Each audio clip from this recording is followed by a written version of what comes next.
नमस्कार दोस्तों, स्वागत है आपका देवो मेडिटेशन चैनल पे। दोस्तों, आज हम बात करेंगे कि जैसे ध्यान में होने वाले अनुभवों के बारे में। अक्सर जब हम में से कुछ लोग ध्यान के प्रति आकर्षित होकर उसको अभ्यास की करने के लिए जब हम उस पर उतरते हैं तो धीरे धीरे कुछ दिनों में हमें ध्यान करने के दौरान कुछ प्रकार की अनुभव होने लगते हैं। और वो अनुभव हमें शारीरिक भी हो सकते हैं, मानसिक भी हो सकते हैं, भावनात्मक भी हो सकते हैं और कुछ आध्यात्मिक भी हो सकते हैं। लेकिन जब हमें ये अनुभव होने शुरू होते हैं तो हम समझ नहीं पाते कि हमारे साथ ये क्या हो रहा है, और हम उस मंजिल में कंफ्यूजन में पड़ जाते हैं कि अगर उस समय हमारे पास हमें समझाने वाला ना हो, कोई गुरु ना हो, ना कोई ऐसा योग्य व्यक्ति ना हो जो अनुभव से जान चुका है, सभी अनुभवों को पहले ही प्राप्त कर चुका होगा, तब तक हमें समझ नहीं आता है कि हम इन अनुभवों को किस प्रकार से करें। हमें लगता है कि हम सही जा रहे हैं या गलत जा रहे हैं, कुछ गलत तो नहीं हो रहा है। कई बार तो हम डर भी जाते हैं। अक्सर तो यही होता है कि जैसे कोई ध्यान में करता है और जब ध्यान उसका गहरा लगना शुरू होता है तो कुछ अनुभवों में वो बहुत डर जाते हैं और फिर दोबारा उस अनुभव को बचने के लिए और ध्यान करना ही छोड़ देते हैं। तो ये तो बहुत गलत बात है दोस्तों। अक्सर जब हम ध्यान में अनुभव ये होते हैं तो शुभ ही होते हैं दोस्तों, उसमें डरने की कोई बात नहीं है दोस्तों। सिर्फ हमें साक्षी भाव से उन अनुभवों को देखते रहना चाहिए और ध्यान पे अपनी प्रक्रिया को अपने जारी रखना होगा। लेकिन जब हम डर के कारण, उदाहरण के लिए आपको ध्यान के दौरान आपको अचानक से आपका सिर मतलब शून्य हो जाए या आपके पैर शून्य हो जाए, आपके रीढ़ की हड्डी शून्य हो जाए, तो आपको लगता है कि पैरालिसिस तो नहीं हो गया, आपको डर लगने लगता है, मुझे जल्दी से उठ जाना चाहिए। तो इस तरह की जो शंकाएं मन में होती है दोस्तों, वो ध्यान में फिर आके गहरे ध्यान में जाने नहीं देते हैं।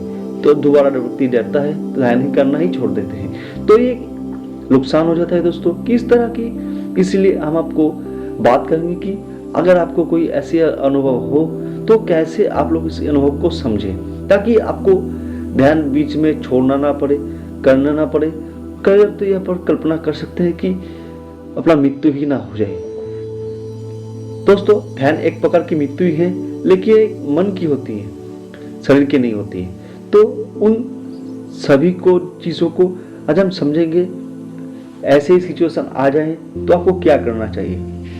पहली बात, जब भी आपको इस प्रकार के अनुभव हो, आप उसमें लिप्त नहीं होना है। आपको उन अनुभवों के साथ अटैच नहीं होना है, जबकि दूर खड़े होकर उन अनुभवों को साक्षी रूप से जब देखना है। दोस्तों, ये अनुभव आएंगे और चले जाएंगे, आपको इस प्रकार इसके साथ जुड़ना नहीं है। हम बहुत एक्साइटेड हो जाते हैं कि हमें लगता है कि क्या चमत्कार होने लगता है, ये अनुभव शुरू हो गए। तो उस एक्साइटमेंट में हम जो ध्यान की जो गरिमा है उसको हम खो देते हैं। तो आपको न्यूट्रल रहना है दोस्तों, शांत रहना है बिल्कुल भी।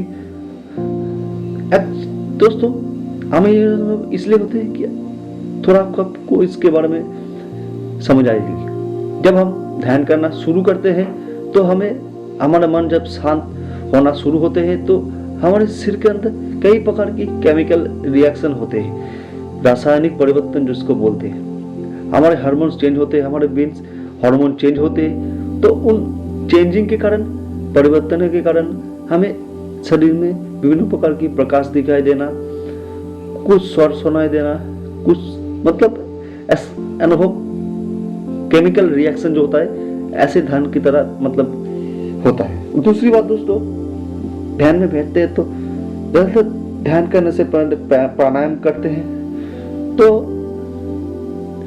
उन सब क्रिया को करने से हमारे सिर पे जो चक्र है, जो हमारे सिर में 7 चक्र है, उनका धीरे धीरे जागरण होना शुरू हो जाता है। तो जब हम सारे जागृत होना शुरू हो जाता है, तो हमारी कुंडल शक्ति जागृत होना शुरू होता है। जब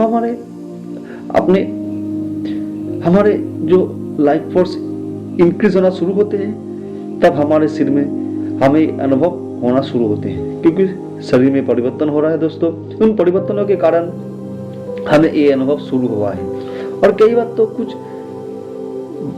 हमारे सिर में वायु बढ़ जाता है तो जो अनुभव होते हैं ऐसे होते हैं। तो इसके छोटे से बड़े कई कारण होते हैं दोस्तों, लेकिन हमारे तरफ से हमारा ये रोल रहना चाहिए कि अपने अनुभव के ज्यादा ध्यान ना देकर हमारे मंजिल है अनुभव को एक जगह पर टिका के आग्रह करना है, अपने मन को केंद्रित करना है, चंचल मन को शांत करना है, अपने आप को शांत करना, अपने मन को शांत करना, अपने आप को विश्रामपूर्ण एक हमारा उद्देश्य है दोस्तों।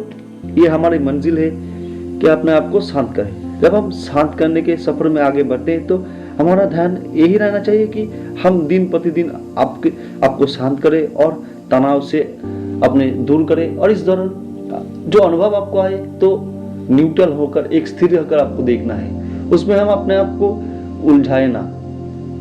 दोस्तों थोड़ी सी हमने बात की कि किस प्रकार से आपको अनुभव हो सकते हैं, क्या इसके कारण हो सकते हैं। अब हम बात करेंगे दोस्तों लक्षणों की, कि आपको कुछ अनुभव इस तरह होते हैं तो आप समझना पड़ेगा आपको कि ये सही है कि गलत है। तो दोस्तों आप इस वीडियो के माध्यम से जो मैं आपको बताने वाला हूँ उसके माध्यम से आप समझ सकते हैं कि वो अनुभव सही है, ये गलत है, ये होना चाहिए या नहीं होना चाहिए। क्योंकि ये सब मेरे अनुभव भी है, तभी लंबी यात्रा रही है मेरी एक ध्यान की। उस अनुभव क्या हो एनालाइज भी किए हैं, उसे समझा भी है कि एक मेरी समझ में नहीं कि इन भावों के प्रति वही समझ आपके साथ शेयर करने चाहता हूँ दोस्तों। वीडियो का एक भी बात अगर अच्छी लगी तो चैनल को सब्सक्राइब करना मत भूलिएगा, बेल आइकन को प्रेस करना मत भूलिएगा, ताकि मेरा सबसे डाला हुआ पहला वीडियो आपके पास पहुंच जाए। तो दोस्तों सबसे पहले हम बात करते हैं छोटे शारीरिक लक्षण के बारे में। आपके साथ अक्सर होता होगा कि जब आप ध्यान में बैठ जाते 15-20 मिनट आधा घंटा आप बैठे हुए हो तो आपके पैर शून्य हो जाते हैं, आपका सिर आपके शून्य हो जाते हैं। तो ऐसे स्वाभाविक है, लेकिन होता है कि जब हम बैठते हैं तो हमारे पैर दब जाते हैं। तो दबने से क्या होता है दोस्तों, आपका जो रक्त का प्रभाव जो हमारे पैर के नस में होना चाहिए उतना नहीं हो पाता है, इसकी वजह से शून्य होने लगते हैं।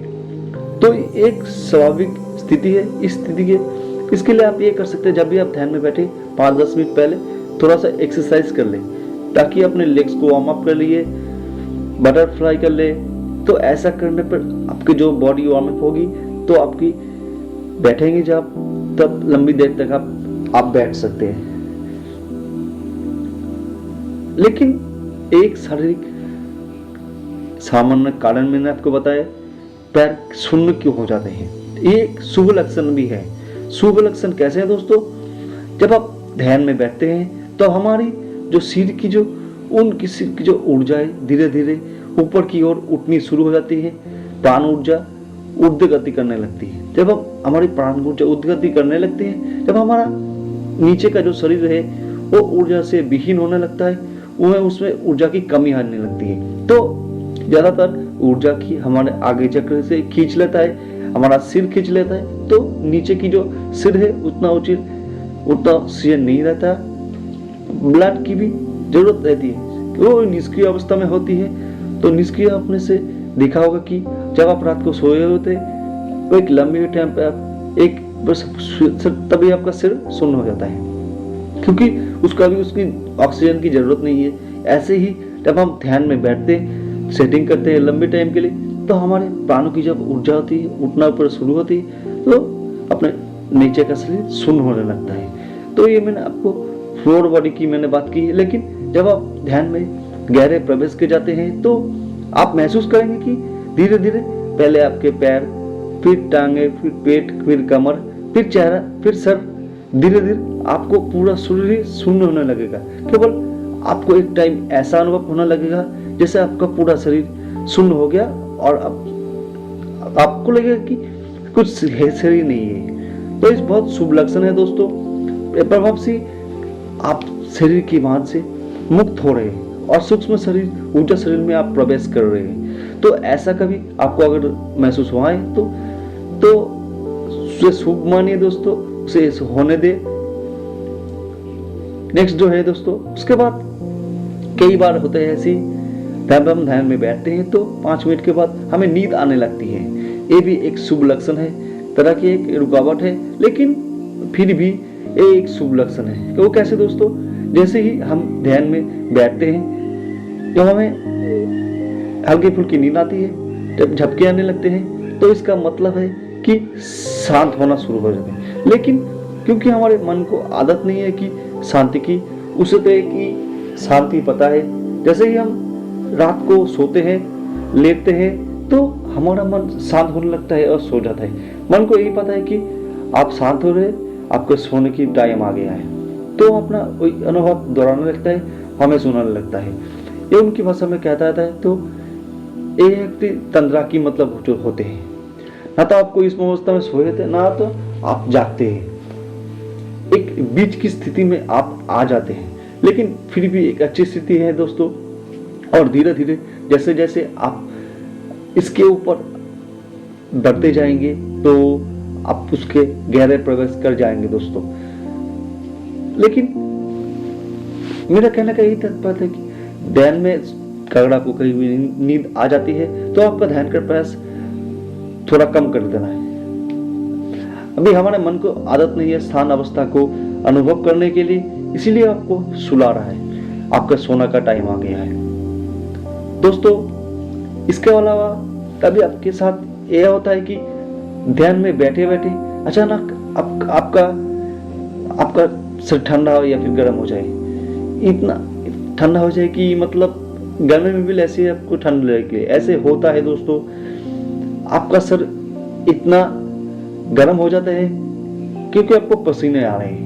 तो ऐसे ठंडा या फिर शरीर का गर्म होना स्वाभाविक है, ये ध्यान की स्थिति है। ऐसा क्यों होता है? लेकिन हमें जो हमारे शरीर में ईडा पिंगला नाड़ीज है दोस्तों, हमारे शरीर में उसमें थोड़ा थोड़ा परिवर्तन होता है।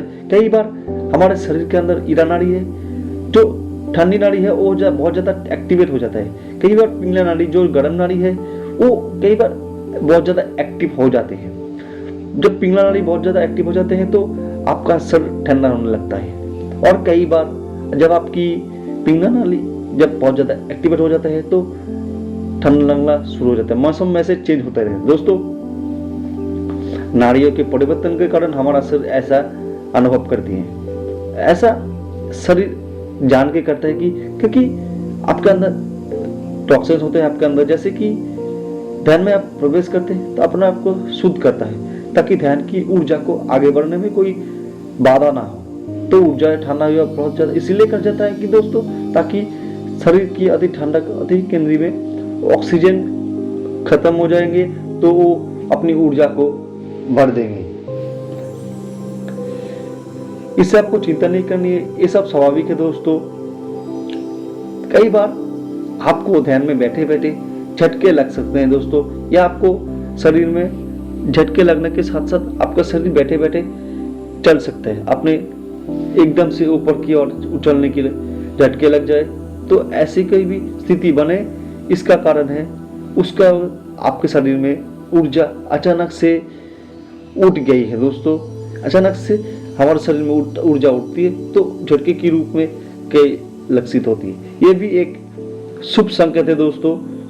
कभी कभी हो सकता है कि आप बैठे हैं, अचानक आपकी गर्दन एक से साइड एकदम झटका खा जाए, आपका हाथ का आगे घुटने पे हो, अचानक आपका हाथ हवा में ऊपर उठ जाए।